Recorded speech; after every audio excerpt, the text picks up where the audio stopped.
বিসমিল্লাহির রহমানির রহিম। Dear student, সবাইকে শুভেচ্ছা জানিয়ে শুরু করছি। অর্থনীতি প্রথম পত্র একাদশ দ্বাদশ শ্রেণীর দ্বিতীয় অধ্যায় ভুক্ত উৎপাদকের আচরণের নবম লেকচারে অর্থাৎ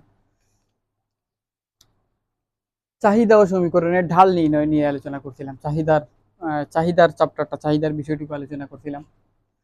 সেখানে গত লেকচারে আমরা দেখেছি যে চাহিদা সমীকরণ, চাহিদা সূচি থেকে, কাল্পনিক চাহিদা সূচি থেকে কিভাবে কাল্পনিক জ্যামিতিক উপস্থাপন চাহিদা রেখা অঙ্কন করা যায়, এইভাবে একটা রেখা আঁকছিলাম এখানে। তারপর সেই চাহিদা রেখা থেকে কিভাবে ঢাল নির্ণয় করা যায়, তো ঢাল কি জিনিস সেটা একটু বোঝার চেষ্টা করছিলাম এবং ঢাল নির্ণয় করার সূত্রের সাহায্যে ঢাল ঢাল নির্ণয় সূত্র বের করছিলাম। এবং সূত্র থাকলে যদি দুইটি বিন্দু দেওয়া থাকে, সেই সূত্র দুইটি বিন্দুর সাহায্যে কিভাবে কোনো রেখার সমীকরণ নির্ণয় করা যাবে, ওই রেখাগামী যে সমীকরণ হবে সেই সমীকরণটা কিভাবে নির্ণয় করা যায়। তো সেই সুবাদে আজকে আমরা সরল রেখার যে ওই যে সমীকরণটুকু আমরা নির্ণয় করতে পারি কিনা একটু দেখবো। সেখানে সেই ক্ষেত্রে আমরা গত দিনের লেকচারে যে গ্রাফ আর যে সূচি সেটা ব্যবহার করছি। সেটা ব্যবহার করার ক্ষেত্রে আমরা এখানে যেমন এই যে 40টাকে আমরা ধরলাম প্রাথমিক দাম। আমরা যদি চাই 40কে প্রাথমিক দাম না ধরে এটাকে ধরতে, অসুবিধা নাই, আমরা এটাকেও ধরতে পারি। যেহেতু দিচ্ছি এটাই থাকুক, 40টাই থাকুক।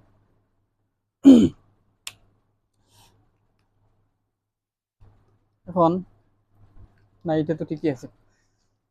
এখন এই সূত্র থেকে আমরা এই চাহিদা রেখার সমীকরণটা নির্ণয় করব। এই যে 80 আর এই যে 10, আমরা প্রথম দেয়া দামটাকে ধরছি 10 টাকা, এবং 10 টাকা দামে চাহিদার পরিমাণ হচ্ছে কি 80 একক, এবং যখন দাম 40 টাকা তখন চাহিদার পরিমাণ হচ্ছে 20 একক। তো 80 একক চাহিদাকে আমরা ধরলাম প্রাথমিক চাহিদা Q1, এবং দাম 10 টাকা, প্রাথমিক দাম ধরলাম 10 টাকা অর্থাৎ P1। যখন 10 টাকা দাম তখন চাহিদা হচ্ছে 80 একক, সেটাকে আমরা Q1 দ্বারা ডিনোট করলাম। তাহলে P1 Q1 Q1 P1 লিখলাম। এবং দাম যখন 40 টাকা, চাহিদার পরিমাণ 20 একক, তো সেটাকে আমরা এভাবে লিখলাম যে 20 চাহিদার পরিমাণ Q2। যেহেতু এখানে ভূমি অক্ষের মানটা আগে লিখছি এবং লম্ব অক্ষের মানটা পরে লিখছি, লম্ব অক্ষের মানটা কি পরে লিখছি, সেই হিসেবে আমি এভাবেই লিখছি যে ভূমি অক্ষের মানটা আগে, লম্ব অক্ষের মানটা পরে, গাণিতিক নিয়ম অনুযায়ী। এখানে আবার গাণিতিক নিয়মটাকে অ্যাপ্লাই করলাম। তো এখন আমরা এই যে সূত্র, আর তারপর দুইটা বিন্দু যদি দেওয়া থাকে, সমীকরণ নির্ণয় করার জন্য আমরা জানি একটা বিন্দু কল্পনা করে নিতে হয়। সেই বিন্দুটা আমরা কল্পনা করলাম কিউডি এবং কিউ এবং পি। তো কিউটা দ্বারা যেহেতু চাহিদার পরিমাণ বোঝাচ্ছে, আমি একটা ডি লিখে দিলাম, কিউডি লিখলাম। এখন দেখি এই যে সূত্রটা আমরা গত ক্লাসে এই সূত্রের ডেরিভেশনটা দেখছি, তো এই ডেরিভেশন করার সূত্রে এখন এই মানগুলো এনে আমরা বসিয়ে দেখি আমরা কি পাই। বসাই, এখন এই সূত্রে মানটা বসাই। এই সূত্রে যদি মানটা বসাই তাহলে কিউডি, এটার তো সমীকরণ যেহেতু নির্ণয় করতে চাই, তাহলে লিখলাম কিউডি মাইনাস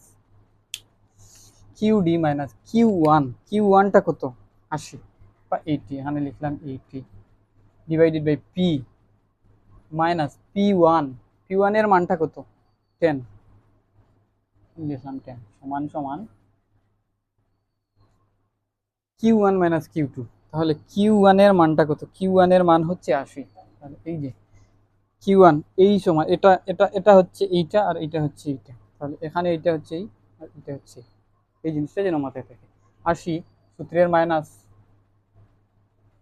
এরপর Q2টা কত, Q2 হচ্ছে 20, এই যে Q2 20, তাহলে 20 লিখলাম।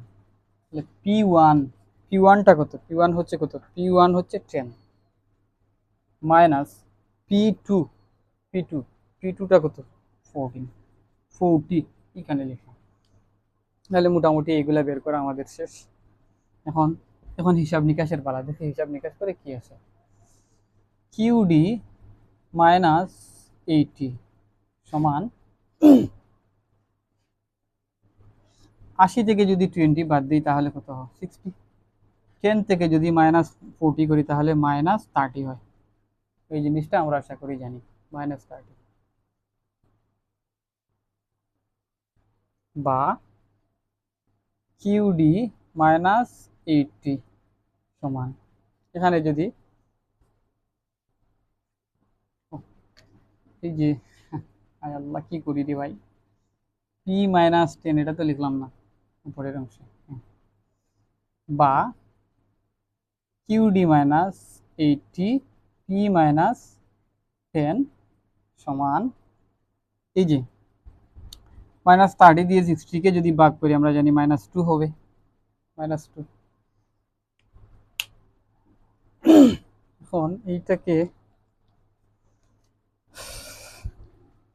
এই দুইটা লাইন আমি এখন একটু মুছে দিই, মুছে দিয়ে এই অংশটাকে একটু উপরে তুলি, আমি এই অংশটাকে একটু উপরে তুলি, q d minus 80 by p minus 10 সমান -2, এটাকে লিখলাম। এই অংশটাকে আমি এখানে উপরে লিখলাম। এখন আমি বাকি কাজটুকু করি, দেখি কি হয়। বাকি কাজটা যদি করি, বা এই 2 নিচে কত আছে, 1 আছে, তাহলে এই 1 এটার সাথে গুণ হবে, এটা যা আছে তাই থাকলো, কিউ বি মাইনাস 80 সমান, তাহলে এই যে অংশটুকু, এই অংশটুকু ওই দিকে গেলে কি হবে, পূর্ণ গুণাকারে যাবে, -10 এরকম হবে। এই টোটাল অংশটা এই -2 এর সাথে গুণ হবে, লিখলাম। বা কিউডি মাইনাস 80 সমান, এই যে -2, এই -2 প্রথমে পি এর সাথে গুণ হবে, তাহলে -2 আর পি গুণ দিলে -a প্লাস এ, পি এর আগে প্লাস আছে, 2 এর আগে মাইনাস আছে, -a প্লাস এ -2 আর পি গুণ দিলে 2p, এই 2 এর আগে আছে মাইনাস, এই 10 এর আগে আছে মাইনাস, -a প্লাস 2 আর 10 গুণ করলে হবে 20 বা কিউডি ইকুয়াল, এই প্লাস 20টাকে আমি আগে লিখলাম এবং -2p-টাকে আমি পড়ে লিখলাম, আর এইদিকে যে -80 আছে এটা সমান চিহ্নের ওইদিকে যদি ট্রান্সফার করে দিই, তাহলে -80টা হয়ে যাবে গিয়ে ওখানে +80। সমীকরণ সমাধানের এই নিয়মটুকু আমরা আশা করি জানি।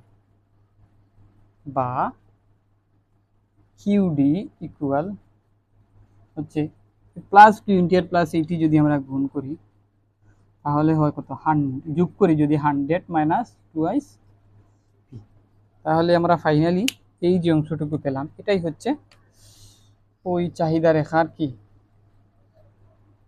সমীকরণ। এই যে 100 মাইনাস 2p এটাই হচ্ছে চাহিদা রেখার সমীকরণ। এখন ওই মানগুলো যদি আমি এখানেও বসাই, এই যে সমীকরণটা আছে, এই সমীকরণেও যদি আমি বসাই যে কিউডি, কিউ1 কত ছিল, কিউ1 80, তারপর হতো 80 মাইনাস কিউ2 কত 20 মেবি, কিউ2 20 সমান পি মাইনাস কিউ1 কত 10 মনে হয়, পি1 হচ্ছে 10 মাইনাস কত কত কত পি2 40। এইটাও যদি আমি সমাধান করি এই এই হিসাবটাই আসবে, এটা দিয়েও যদি করি তাহলে এটাই আসবে। আবার ট্রাই করে দেখি, শেষ করে দেখি এবার, তারপরে আমি হিসাব করি।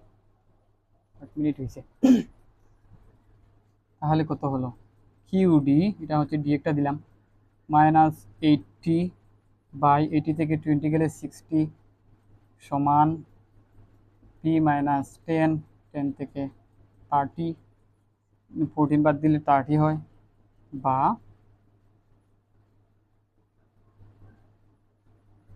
কম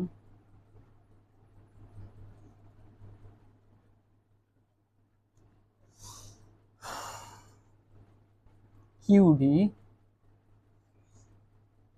এই যে -30টাকে আমি এদিকে নিয়ে আসলাম, -30 কিউডি মাইনাস 80 সমান, এই যে 60, এই 60টাকে আমি ওদিকে নিয়ে গেলাম, যে 60 পি মাইনাস 10 এরকম হলো বাকি। তারপর বা আমি এখন কি করতে পারি, এই যে -30টা, এই -30টা এই অংশের সাথে গুণাকারে, যে আমি এখানে সরাসরি গুণ না দিয়ে আমি আবার ওদিকে নিয়ে যাই, যে কিউডি -80 সমান এই যে 60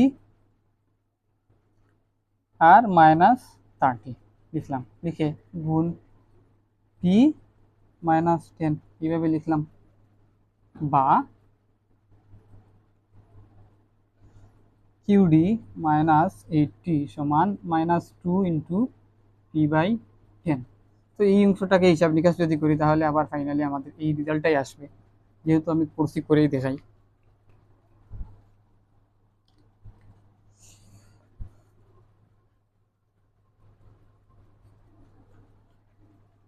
যে QD -80 ইকুয়াল -2p/10, বা QD ইকুয়াল 80 সমান সমান -2 গুণ দিলে 2p প্লাস 20, বা QD ইকুয়াল 20 - 2p প্লাস 80, বা QD ইকুয়াল 100 - 2p।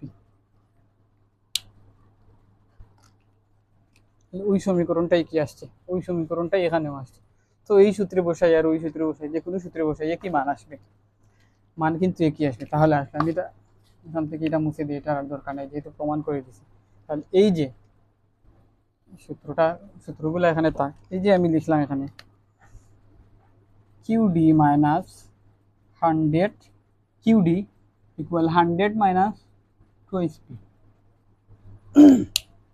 আমরা এই সমীকরণের ক্ষেত্রে, এই যে রেখার ক্ষেত্রে বা এই যে এর ক্ষেত্রে আমরা বলেছিলাম কি, যে স্বাধীন চলকের এক একক পরিবর্তনের ফলে অধীন চলকের পরিবর্তন জয় একক হবে, সেটি হচ্ছে ঢাল। অধীন চলকের পরিবর্তনকে ঢাল বলে। তাহলে দেখি এখানে এই যে -2 পিটা, এখানে স্বাধীন চলকটা কে? স্বাধীন চলকটা হচ্ছে কি, এটা হচ্ছে কি স্বাধীন চলক, স্বাধীন চলক। আর এই যে 2, এই 2টাই হচ্ছে ঢাল, এই 2টাই হচ্ছে ঢাল বা স্লুপ। এখানে ঢাল বা স্লুপ যেটা, এর আগের চিহ্ন হচ্ছে ঋণাত্মক, অর্থাৎ স্বাধীন চলকের পরিবর্তন, তুমি যদি স্বাধীন চলকের পরিবর্তন 1 একক বৃদ্ধি করো তাহলে অধীন চলকের পরিবর্তন 2 একক করে কি হবে, হ্রাস পাবে। এই যে হ্রাস পাওয়াটা এই মাইনাস দিয়ে বোঝাচ্ছে, অর্থাৎ স্বাধীন চলকের পরিবর্তন 1 একক হলে অধীন চলকের পরিবর্তন হবে 2 একক। তখন বাড়বে না কমবে? স্বাধীন চলকের সাথে সম্পর্কটা কেমন, বিপরীতমুখী নাকি সমমুখী? স্বাধীন চলকের যদি বাড়ে তাহলে অধীন চলকটা কমবে, অধীন চলকটা 2 একক পরিবর্তিত হবে, সেই পরিবর্তনটা হবে কমার দিকে, অর্থাৎ কমবে, হ্রাস পাবে। এই যেতে কমবে বা হ্রাস পাবে সেই জন্য আগে দিয়ে আছে কি মাইনাস চিহ্ন। আর আমরা জানি মাইনাস চিহ্ন থাকলে রেখা ডান দিকে নিম্নগামী হয়। তাহলে এটাই হচ্ছে সেই সমীকরণ। এখন এমনও তো হতে পারে যে কোনো ক্ষেত্রে স্বাধীন চলকের মান 1 একক বৃদ্ধি পেলে অধীন চলকের মান কমার ক্ষেত্রে কি হতে পারে, 5 এককও কমতে পারে, এককের পরিবর্তে 5 একক কমতে পারে না? এরকম আমরা তো এখানে ডাল নির্ণয় করছিলাম কি, যে 10 একক যদি পরিবর্তিত হয় তাহলে অধীন চলকের পরিবর্তন হয় 20 একক, তাহলে 1 একক পরিবর্তনের হলে অধীন চলকের পরিবর্তন হয় 2 একক, এরকম ঢাল নির্ণয় করছিলাম। তো 2 একক না হয় অনেক সময় তো 5 একক হতে পারে, 2.5 একক হতে পারে, 2.5 হতে তো পারে এরকম, বা 10 একক 15 একক এরকম তো হতে পারে। তো এটা শুধু এই যে সমীকরণটা, এই সমীকরণটা শুধু এই গ্রাফের ক্ষেত্রে, এই গ্রাফের ক্ষেত্রে এবং এই সূচির ক্ষেত্রে প্রযোজ্য। এখন এই সমীকরণটাকে আমি এমন ভাবে লিখতে চাই যাতে যে কোনো সরলরেখার সমীকরণ, যে কোনো সরলরেখার সমীকরণ নির্দেশ করে, অর্থাৎ নিম্নগামী যে কোনো সরলরেখার ক্ষেত্রে, নিম্নগামী যে কোনো সরলরেখার ক্ষেত্রে প্রযোজ্য হয়, এরকম একটা ফরম্যাটে নিতে চাই। এরকম ফরম্যাটে নেওয়ার জন্য এটা এই যে কিউডি, এই কিউডিটা হচ্ছে কি চাহিদার পর, এটা হচ্ছে কি, এটা হচ্ছে চাহিদা, চাহিদা। আর এই যে 100, এই 100টাকে লেখা হয়, 100টাকে লেখা হয় কি একটি কনস্ট্যান্ট, 100টা হচ্ছে কনস্ট্যান্ট। অর্থাৎ এখানে এই সমীকরণের ক্ষেত্রে বোঝানো হচ্ছে যে দাম যদি শূন্য হয়, তুমি এখানে দাম শূন্য বসাও, দাম শূন্য বসালেও অর্থাৎ লম্বক স্বাধীন চলকের মান যদি 0 হয় তারপরেও ভূমি অক্ষের লম্ব অক্ষের একটা মান বা অধীন চলকের একটি মান থাকবে। স্বাধীন চলকের মান তুমি 0 বসালে অধীন চলকের একটি মান থাকবে, সেটি হচ্ছে কি 100। অর্থাৎ দাম যদি শূন্য রাখা হয়, তুমি এখানে দেখতে পারো দাম শূন্য রাখা অবস্থায় অধীন চলকের মান 100, অর্থাৎ চাহিদার মান 100 একক, এই জিনিসটা নির্দেশ করে। তাহলে এই যে দাম শূন্য অবস্থায় যে চাহিদা থাকে, দাম শূন্য অবস্থায় যে চাহিদা থাকে সেটাকে, এখানে তো 100, কোনো সময় তো 100 হতে পারে, আবার অনেক সময় 200, 500 এরকম 1000ও হতে পারে। তো সেটাকে কিভাবে লেখা হয়, এটাকে লেখা হয় কি এ দ্বারা, এটাকে লেখা হয় কি এ দ্বারা। এ হচ্ছে একটা প্যারামিটার, এটা স্থির সংখ্যা, যে স্থির সংখ্যাকে স্থির সংখ্যাকে যখন প্রতীক আকারে লেখা হয় তখন সেটাকে প্যারামিটার বলে, সেটা আমরা জানি। এবং এই যে ফুটা বা ঢালটা, এই স্লুপটাকে গণিতের ভাষায় এখানে এই স্লুপটাকে নির্দেশ করা হয় এম দ্বারা, অর্থাৎ স্মল লেটারের এম দ্বারা ঢাল নির্দেশ করা হয়। ঢাল গণিতে স্মল লেটারের এম দ্বারা ঢাল নির্দেশ করা হয়। তো এখানে চাহিদা সমীকরণে এই যে ঢাল বা স্লুপটাকে নির্দেশ করা হয় বি দ্বারা, নির্দেশ করা হয় বি দ্বারা। আর এই যে মাইনাস, এই মাইনাসটা ডিনোট করা হয় যে চাহিদাটা কমছে, এটা তো এখানে বুঝাচ্ছি যে চাহিদাটা কমছে। এই যে মাইনাস বি, চাহিদাটা কমছে, স্বাধীন চলকের এক একক পরিবর্তন অধীন চলকের পরিবর্তন 2 একক করে কমছে। আর এখানে বি মাইনাস বি দেওয়া মানে কি, যে এখানে বির মান যদি 5 হয় তাহলে এর এই জিনিসটা বুঝাবে যে দামের পরিবর্তন একক হলে অধীন চলকের পরিবর্তন বা ঢাল হবে 5 একক। অধীন চলকের পরিবর্তন হবে 5 একক, দামের পরিবর্তন একক হলে অধীন চলকের মান হবে 5 একক। যদি বি এর মান 5 হয়, বি এর মান যদি 10 হয় তাহলে বুঝাবে যে দামের পরিবর্তন একক হলে বি এর মান বা অধীন চলকের পরিবর্তন 10 একক করে হ্রাস পায়। মাইনাস চিহ্ন যেহেতু আছে দেয়া, তার মানে 10 একক করে হ্রাস পায়। এই জিনিসটা এই বি দ্বারা নির্দেশ করা হয়। তাহলে এই এখানে এই যে এই এম এর পরিবর্তে এখানে বিটা লেখা হয়।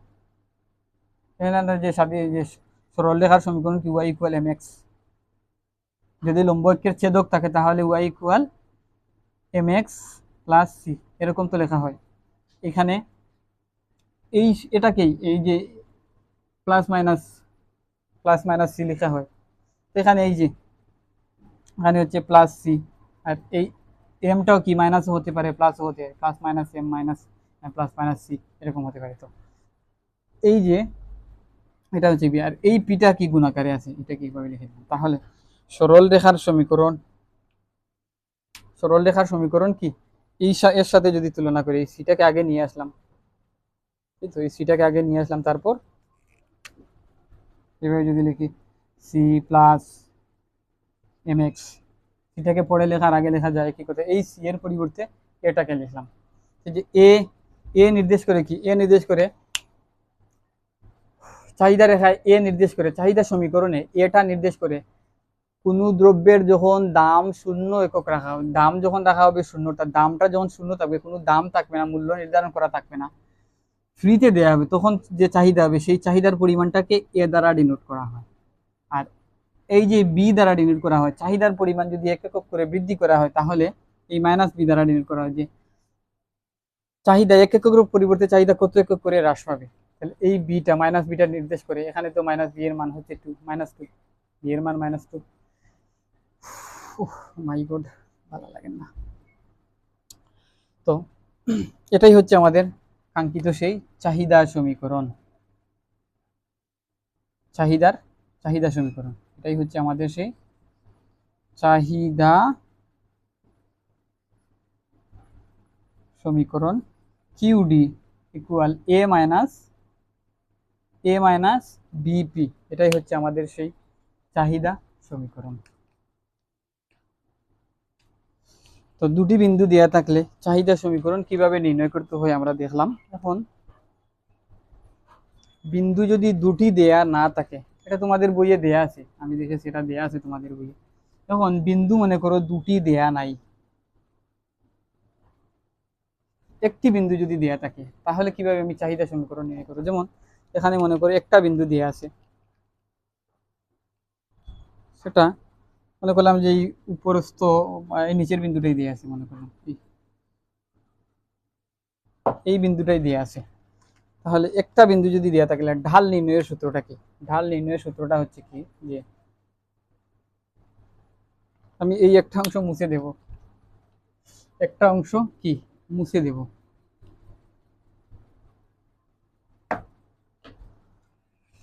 এই যে একটা অংশ যদি মুছে দিই তাহলে ঢাল নির্ণয়ের সূত্র কি, এটা কিউ মাইনাস কিউ। একটা বিন্দু যদি দেওয়া আছে এবং আমি ঢাল বের করতে চাই, আমি ঢাল বের করতে চাই, তো একটা বিন্দু দেওয়া থাকলে সাধারণত ঢাল বের করা যায় না, একটা বিন্দু দেওয়া থাকলে ঢাল বের করা যায় না, একটা বিন্দু দেওয়া থাকলে যেহেতু ঢাল বের করা যায় না তাই সমীকরণও নির্ণয় করা যায় না।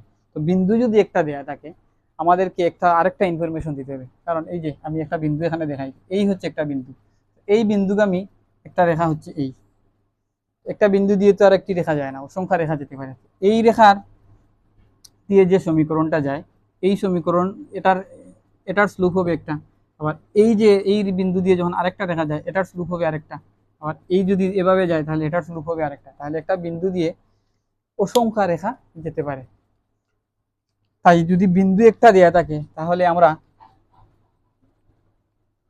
ঢালও নির্ণয় করতে পারবো না, আর ঢাল যদি নির্ণয় করতে না পারি সমীকরণও নির্ণয় করতে পারবো না। আর দুটি বিন্দু দেওয়া থাকলে আমরা সমীকরণ নির্ণয় করতে পারি এবং ঢালও নির্ণয় করতে পারি, কোনো অসুবিধা হয় না। তো একটি বিন্দু দেওয়া থাকলে যদি সমীকরণ নির্ণয়ের কথা বলে আমাদেরকে দিতে হবে ঢাল। তো এখানে এই সমীকরণের ক্ষেত্রে যেহেতু ঢাল আমরা জানি, তাহলে ঢালটা হচ্ছে কি -2, ঢালটা -2। তাহলে এই যে ঢাল -2টাকে কাজে লাগিয়ে আমরা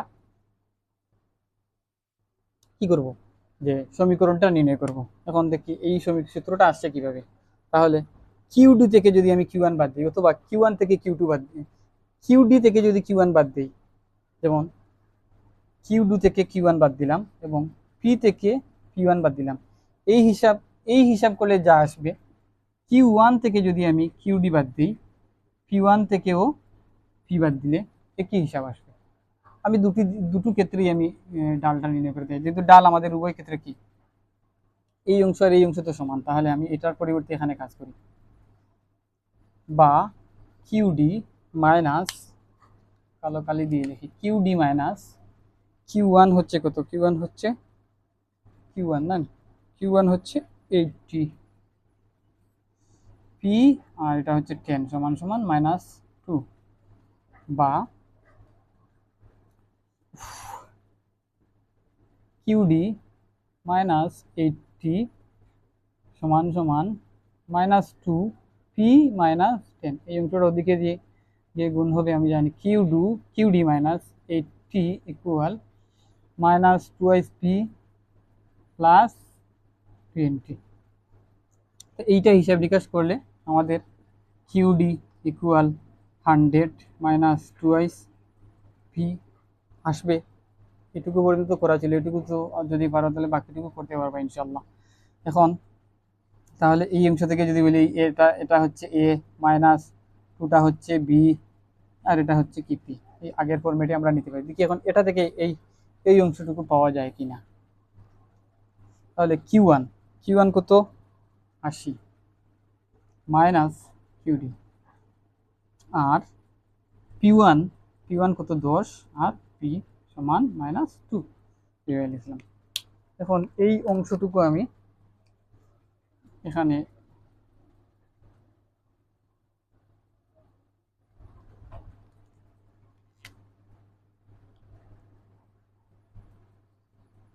বা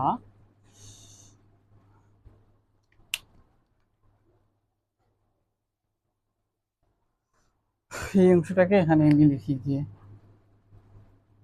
80 মাইনাস কিউডি সমান, এই যে -2-র সাথে আমি এই টোটাল অংশটাকে গুণ করে দিই, 10 মাইনাস পি, বা 80 মাইনাস কিউডি সমান -2 আর 10 গুণ দিলে -20, মাইনাস এ প্লাস 2 আর পি গুণ দিলে 2p।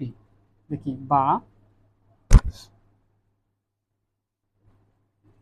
এই +80টাকে আমি এখন ওদিকে নিয়ে যাব। তাহলে কিউডির আগে কিন্তু আছে মাইনাস, আমি এটাকে লাল কালি দিয়ে দেখি যে মাইনাস কিউডি সমান এই যে -20, আর এই +80টা ওদিকে গিয়ে হয়ে যাবে -80 প্লাস 2 পি, বা minus QD equal -100 plus 2 P. এখন এই কিউডির আগে যে মাইনাসটা আছে আমি এখন টোটালটাকে -1 দ্বারা গুণ করে দেব।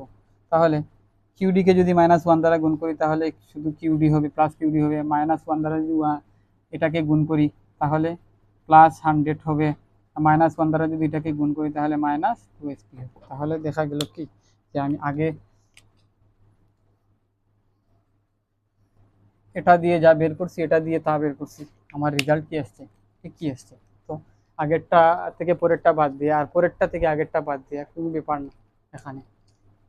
তো আমরা মোটামুটি কি শিখলাম, আমরা সরল রেখার ক্ষেত্রে ঢাল কি জিনিস সেটা বুঝলাম, ঢাল নির্ণয় করার সূত্র শিখলাম এবং ঢালের সাহায্যে আমরা সমীকরণ নির্ণয় করলাম, সমীকরণ নির্ণয় শিখলাম। তাহলে এখন আমরা যদি ফাইনালি লিখতে চাই যে চাহিদা রেখার যে সমীকরণটা, চাহিদা রেখার সমীকরণটা কি, এই জিনিসটা যদি আমরা এখানে লিখতে চাই তাহলে এইভাবেই হবে। চাহিদা রেখার সমীকরণ হবে যে চাহিদা রেখার বা চাহিদার সমীকরণ, মোট চাহিদা রেখার সমীকরণ, চাহিদার সমীকরণ, চাহিদা সমীকরণ,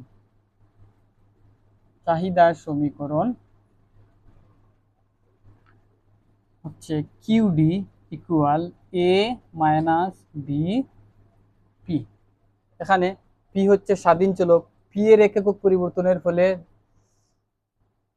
চাহিদার কয়েকক পরিবর্তন হবে বা হ্রাস পাবে, সেটা দ্বারা এই মাইনাস পি নির্দেশ করে, এবং এই এটা নির্দেশ করে দাম শূন্য অবস্থায় চাহিদার পরিমাণ কত, অর্থাৎ কোনো দ্রব্যের দাম যদি রাখা না হয় তাহলে তার চাহিদা কত একক হবে এটা নির্দেশ করে। তাহলে আজ আমরা এই পর্যন্ত চাহিদা রেখা এবং চাহিদা রেখার সমীকরণ, ঢাল, চাহিদা ঢাল থেকে কিভাবে দুটি বিন্দু দেওয়া থাকলে কিভাবে চাহিদার সমীকরণ নির্ণয় করতে হয়, এবং একটি বিন্দু এবং ঢাল দেওয়া থাকলে কিভাবে চাহিদা সমীকরণ নির্ণয় করতে হয়, এসব বিস্তারিত আলোচনা করলাম।